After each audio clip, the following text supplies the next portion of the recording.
ہر شعبۂ زندگی میں ہمارے ساتھ وہ موجود ہے. آپ یہ سوچیں کہ ماں کے لیے آپ کتنی ساری شاعری کر رہے ہوتے ہیں, کتنی ساری ایسی نظمیں ہیں موجود ہیں جو مامتا کی ایک وہ مطلب ایک محبت دکھا رہے ہوتے ہیں.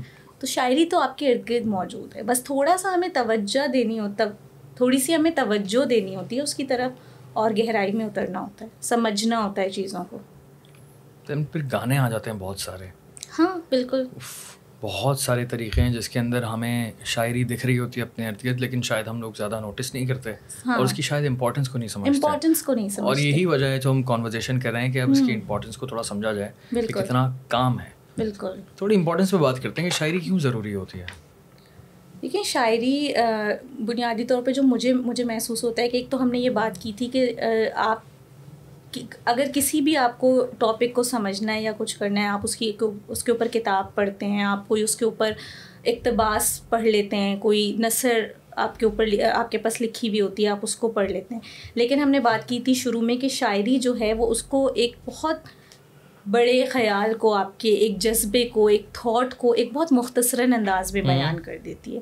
تو ایک تو یہ ہوتا ہے کہ ایک پڑھنے والے کے لیے وہ ایک بہت دلکش چیز بن جاتی ہے کہ آپ نے چند الفاظ کا مجموعہ ایک خاص طریقے سے لکھا ہوا, اس کے اندر ایک خاص قسم کا توازن موجود ہوتا ہے, اور اس کے اندر جو ہے نا وہ ایک سر ہوتی ہے. آپ کبھی شعر کو پڑھیں تو آپ اس کو کسی بھی مضمون کی طرح نہیں پڑھیں گے, آپ اس کو ہمیشہ جو ہے نا وہ کسی خاص انداز سے, کسی رائم سے, ایک سر کے ساتھ اس کو پڑھیں گے.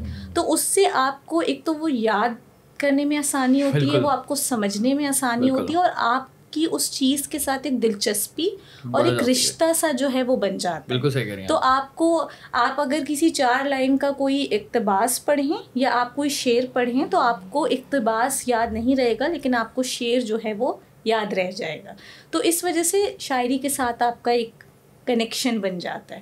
اور دوسری چیز یہ کہ مجھے ایسا لگتا ہے کہ وہ تمام لوگ جو اسپیشلی شاعری سے اور کسی نہ کسی بھی لٹریچر سے یا آرٹ کی کسی بھی چیز سے منسلک ہوتے ہیں, تو ان کے اندر جو ہے نا وہ ایک گہرائی آنا سٹارٹ ہو جاتی ہے. آپ جو ہیں وہ چیزوں کو کی سطح سے نکل کر ان کی گہرائی میں اترتے ہیں. سطحیت والی جو سوچ ہوتی ہے نا وہ آپ کے اندر سے آہستہ آہستہ ختم ہونے لگ جاتی ہے, اور آپ غور و فکر کرنا سٹارٹ کر دیتے ہیں. اینڈ اٹس ویری امپورٹنٹ, کیونکہ ہم جس طرح کے سسٹم میں رہتے ہیں, کیپٹلسٹ سوسائٹی ہے, آپ دیکھتے ہیں کہ ہمارے ارد گرد جو ہے وہ ایک بھاگ دوڑ والی کیفیت ہے, ایک اضطراب کی کیفیت ہے, بے چینی ہے, ریٹ ریس. ایگزیکٹلی. آپ کہیں پر بھی چلے جائیں, آپ کسی کارپوریٹ میں چلے جائیں, آپ کسی ہاسپٹل میں چلے جائیں, آپ کسی کے گھر کا انوائرمنٹ دیکھ لیں, تو ہر بندہ بے چین ہے, بھاگم دوڑی ہے.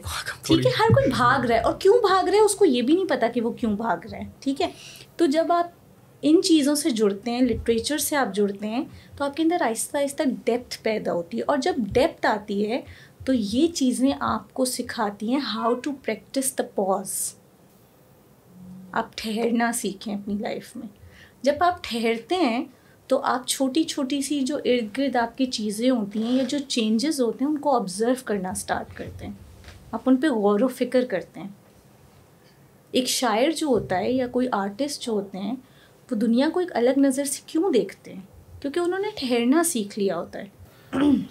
اب اگین بات یہ ہے کہ شعراء کی تعداد اتنی زیادہ ہے کہ ہم سب کے بارے میں اس وقت تو بات نہیں کر سکتے, لیکن اگلے پوڈ کاسٹ میں انشاءاللہ ایک اسپیشل پوڈ کاسٹ کروں گا جس میں ہم لوگ صرف بڑے جتنے بھی ایٹ لیسٹ ٹاپ 50 شعراء ہیں نا ان کے بارے میں ہم ڈیٹیل میں بات کریں گے, ان کی زندگی کے بارے میں, ان کی شاعری کے بارے میں, کس کیٹیگری کی شاعری وہ لوگ کرتے تھے, اور ان کے مشہور ان کے مشہور اشعار کیا تھے, نظمیں, غزلیں جو بھی ہیں, اس کی ڈیٹیل میں گفتگو ہوگی. اس سے فائدہ یہ ہوگا کہ ہمیں اس کو سمجھنے میں آسانی ہوگی, ان کی کیٹیگری کو, ان کی زندگی کو. اینڈ بہت سارے لوگ پھر اس سے انسپائر بھی ہوتے ہیں, میں بھی انسپائر ہوتا ہوں آف کورس.